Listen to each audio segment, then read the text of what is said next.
गया में पूर्व डिप्टी सीएम तेजस्वी यादव ने कुमार सर्वजीत के पक्ष में मतदान की अपील की। कुमार सर्वजीत बोधिया विधानसभा क्षेत्र से राजद के विधायक भी हैं। पूर्व डिप्टी सीएम तेजस्वी यादव और वीआईपी के राष्ट्रीय अध्यक्ष मुकेश सहनी ने चुनावी सभा को संबोधित करते कहा कि 2024 का आम चुनाव बेहद खास है, संविधान को बदलने की कोशिश हो रही है। पूर्व डिप्टी सीएम तेजस्वी यादव ने कहा कि जिनके पिता एक समाजवादी नेता थे, उनके बेटे सर्वजीत को हमने टिकट दिया है, जिन्हें चुनाव में जनता का अपार समर्थन भी मिलेगा।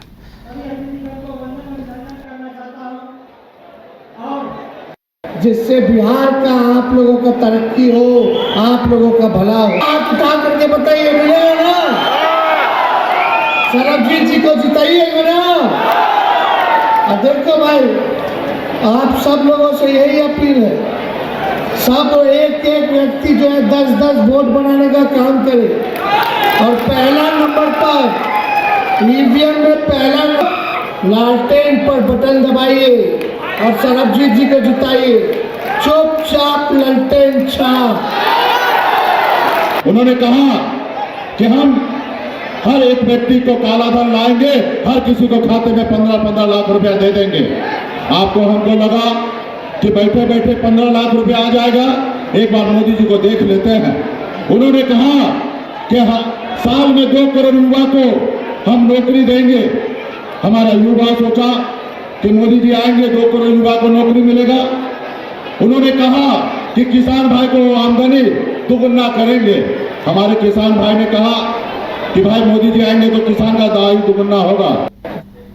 लोकसभा चुनाव से पहले जहानाबाद पुलिस को बड़ी कामयाबी मिली। पुलिस ने नगर थाना क्षेत्र की निजामुद्दीपुर मोहल्ले से 2 हथियार तस्कर को देसी कट्टा 29 जिंदा कारतूस के साथ गिरफ्तार किया। इस दौरान पुलिस ने 2 बाइक और एक बोलेरो गाड़ी को भी जब्त किया है। इस संबंध में जहानाबाद एसडीपीओ राजीव कुमार सिंह ने प्रेस वार्ता कर बताया कि पुलिस को गुप्त सूचना मिली थी कि निजामुद्दीपुर इलाके में हथियार और कारतूस की होम डिलीवरी हो रही है। इस सूचना के आधार पर पुलिस ने यह कार्रवाई की है।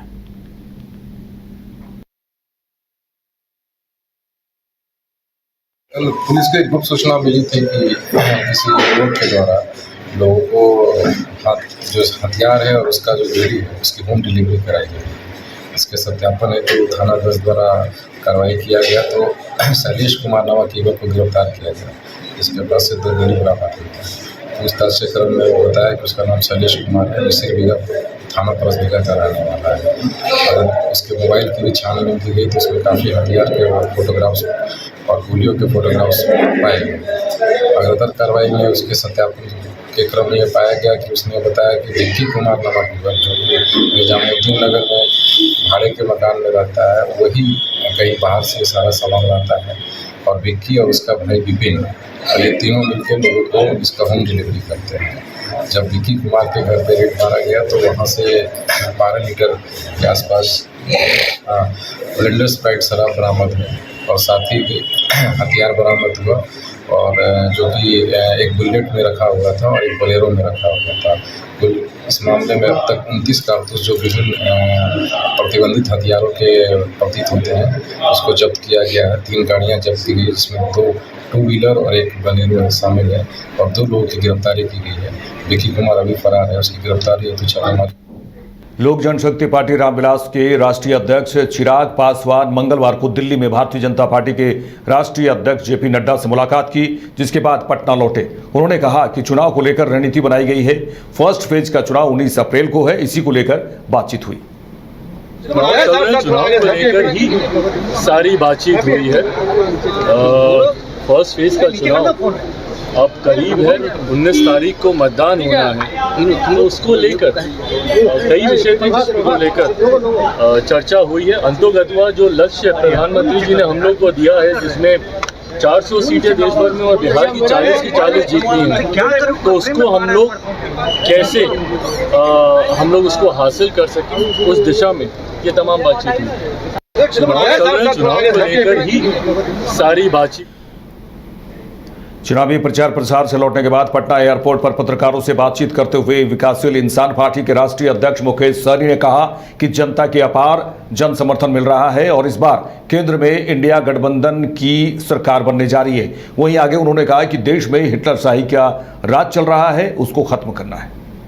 माहौल कैसा मिल रहा है मुकेश सहनी जी? माहौल एकदम ही बढ़िया है और आप देख रहे हैं कि लोग रोज लगातार अभी भी हम गया जाके आए हैं और शानदार कार्यक्रम रहा। आप लोगों के पास वीडियो आएगा, आप देखिएगा कि भीड़, इतना बड़ा भीड़ है कि मोदी जी भी इससे पहले भी कार्यक्रम किए हैं। अब मोदी जी अपने एजेंसी से पता कर ले कि किनके रैली में ज़्यादा भीड़ है, तो मजबूती से बिहार के लोगों में मन हो गया है। खास करके बिहार के युवा जो मोदी जी के 2014 में जो झांसे में आए थे कि 2 करोड़ युवा को हर साल नौकरी देंगे, और युवा 10 साल से इंतज़ार कर रहे हैं कि कब नौकरी हमको मिलेगा। और इस बार युवा जो है तंग आ चुका है, परेशान हो चुका है। जो युवा था 2014 में, मान लीजिए 25 साल का अगर वो युवा होगा तो आज वो 35 साल का हो गया, और जो युवा के बारे में सुना होगा जो 35 साल का है वो अभी 45 साल का हो गया। और घर परिवार में आप समझ सकते हैं, जो युवा को नौकरी ना हो, रोजगार ना हो, उस युवा को घर परिवार में भी उतना जितना इज्जत मिलना चाहिए उतना नहीं मिलता है। माहौल कैसा मिल रहा है मुकेश सहनी जी? माहौल एकदम ही बढ़िया है और आप देख रहे हैं कि लोग रोज लगातार अभी भी हम गया जाके आए हैं और शानदार कार्यक्रम रहा। आप लोगों के पास वीडियो आएगा, आप देखिएगा कि भीड़, इतना बड़ा भीड़ है कि मोदी जी भी इससे पहले भी कार्यक्रम किए हैं। अब मोदी जी अपने एजेंसी से पता कर ले कि किनके रैली में ज़्यादा भीड़ है, तो मजबूती से बिहार सरकार के दिवंगत पूर्व मंत्री उपेंद्र प्रसाद वर्मा के चौथी पुण्यतिथि पर श्रद्धांजलि देने हेमजापुर स्थित उनके पैतृक गांव अपने सैकड़ों समर्थकों के साथ मुंगेर लोकसभा के महिला प्रत्याशी कुमारी अनीता पहुंची। दिवंगत मंत्री के चित्र पर पुष्पांजलि अर्पित कर राजद प्रत्याशी कुमारी अनीता ने धरहरा प्रखंड में चुनावी प्रचार का शुभारंभ किया। वहीं दिवंगत मंत्री के पुत्र इंजीनियर जय वर्मा ने अपने दिवंगत पिता के नक्शे कदम पर चलने का संकल्प लिया और राजद प्रत्याशी को अपना समर्थन देने की बात कही। इंजीनियर जय वर्मा ने कहा कि काफी वक्त के बाद कोई ऐसा प्रत्याशी आई है जो संघर्षशील हैं, शिक्षित हैं और विकासशील सोच रखती है।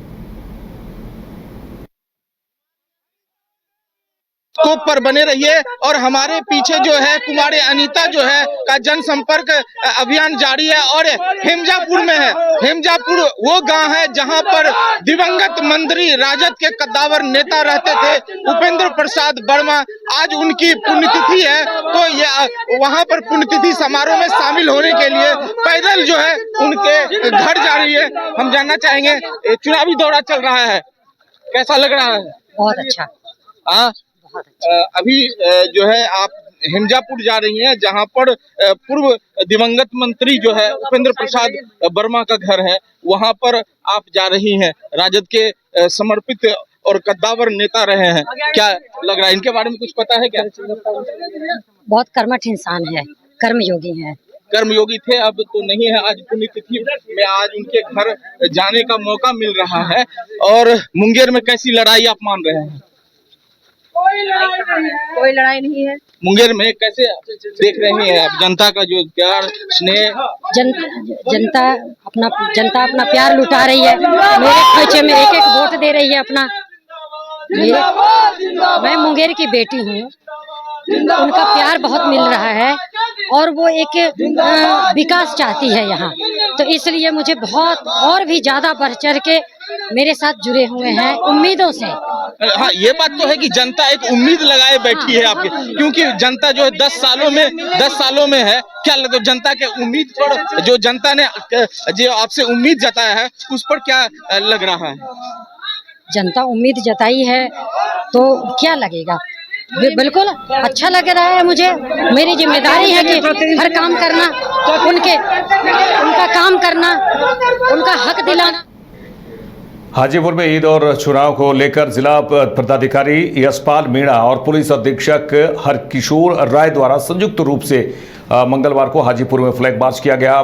फ्लैग मार्च में एसडीएम हाजीपुर और एसडीपीओ हाजीपुर के साथ भारी संख्या में पुलिस बल की तैनाती थी।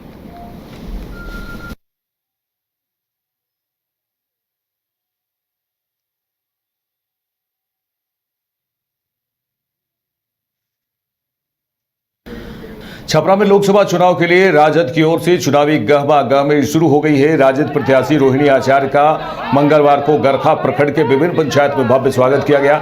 इसी कड़ी में राजद के युवा कार्यकर्ताओं में उनके आगमन को लेकर काफी खुशी देखी गई। युवा कार्यकर्ताओं ने उन्हें जीत के लिए अपना पूर्ण समर्थन देने की बात कही।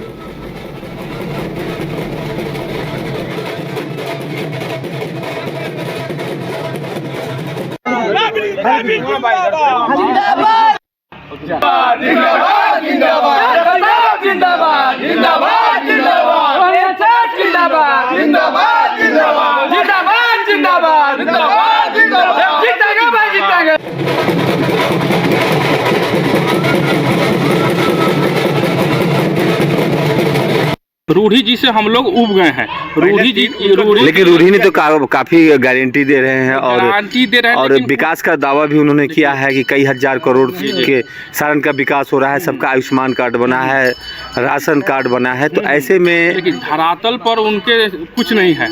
धरातल पर साफ वो जीरो है। केवल हवाई कर रहे हैं और हवा ही केवल बात ही है उनका। ठीक है, धरती पर कुछ नहीं है। राशन कार्ड से कुछ, राशन कार्ड पहले भी मिलता था, अभी मिल रहा है। कुछ इसमें नया कुछ है नहीं। क्यों? क्योंकि काम से खुश है हम लोग। रोहिणी आचार्य से पहले कभी आपने देखा है, मिला है? मिले हम लोग, बहुत बार मिल चुके हैं। किन मुद्दों पे आप वोट करेंगे? घर का है बस, वो रोहिणी आचार्य जी हम लोग का घर का है बस। तो जात के नाम पे वोट करेंगे या विकास के नाम पे? विकास के नाम पर। पहले कहाँ विकास था? जो भी 17 महीने अभी देखिए कितना विकास हुआ है, बहुत सारा विकास हुआ है। सुपौल में इस बार प्रशासन और निर्वाचन तंत्र ने मतदान प्रतिशत बढ़ाने पर जोर दिया है। लक्ष्य 80% मतदान करवाने का है। इसके लिए लोगों को तरह तरह से जागरूक किया जा रहा है। जिले के बसंतपुर प्रखंड के बलभद्रपुर पंचायत स्थित +2 हाई स्कूल परिसर में हुए जागरूकता कार्यक्रम में डीएम कौशल कुमार ने कहा कि बड़े आश्चर्य की बात है कि जब पंचायत चुनाव होता है तो आप लोग 90% तक मतदान करते हैं, लेकिन लोकसभा और विधानसभा के चुनाव में यह प्रतिशत कम हो जाता है। गांव की ही तरह देश की सरकार बनाने में आम जन की भागीदारी जरूरी है। आपके जो नजदीकी कहीं बाहर हैं, उनको भी चुनाव में हिस्सा लेने के लिए बुला लीजिए और अधिक से अधिक मतदान कीजिए। बलभद्रपुर में ट्रेडिशनली ज़्यादा वोटिंग होता है, लेकिन अभी भी कई वोटर रहते हैं जो घर में रहते हैं, मतदान के दिन वोट नहीं करते हैं। तो मेरा उन लोग से अपील है कि जो ही 7 मई को मतदान केंद्र में अपने घर पे रहेंगे, मतदान केंद्र पे आके जरूर वोट करें। और मुझे पूरा विश्वास है कि इस पंचायत में सादा वोटिंग होगा। यहाँ 9 बूथ है और 9 बूथ पे सारी मूलभूत सुविधा उपलब्ध है। गर्मी की रहेगी उसमें बहुत ज़्यादा, तो हम लोग शेड की व्यवस्था करेंगे, पानी की व्यवस्था रहेगी। तो एक्स्ट्रा रूम रहेगा, वहाँ वेटिंग रूम में भी लोग वोटर खड़े बैठे रहेंगे ताकि उनको गर्मी झेलना न पड़े। लोकतंत्र का महापर्व है। मेरा सभी मतदाताओं से अनुरोध है कि थोड़ा कष्ट करके मतदान केंद्र में जरूर आइए और अपने मत को कास्ट कीजिए और लोकतंत्र को मजबूत करने में मैं अपने सहभागिता सुनिश्चित। फारबिसगंज में लोकसभा चुनाव के मद्देनजर पुलिस प्रशासन ने साफ कर दिया है कि दोनों ही पर्व चुनाव आचार संहिता के मर्यादाओं को ध्यान में रखते हुए मनाया जाएगा। आदर्श थाना फारबिसगंज में शांति समिति की बैठक में मंगलवार को एसडीओ शैलजा पांडे और एसडीपीओ मुकेश साहा पहुंचे। उन्होंने साफ सफाई, विधि व्यवस्था, वॉलंटियर जैसे तमाम बिंदुओं पर मौजूद लोगों की राय ली। इसके बाद उन्होंने कहा कि ईद और रामनवमी पर्व में भी चुनाव आचार संहिता का ख्याल रखा जाए और उसका उल्लंघन ना होने पाए। एसडीपीओ ने 2 कहा कि रथ यात्रा के लिए एक ही लाइसेंस निर्गत किया जाएगा।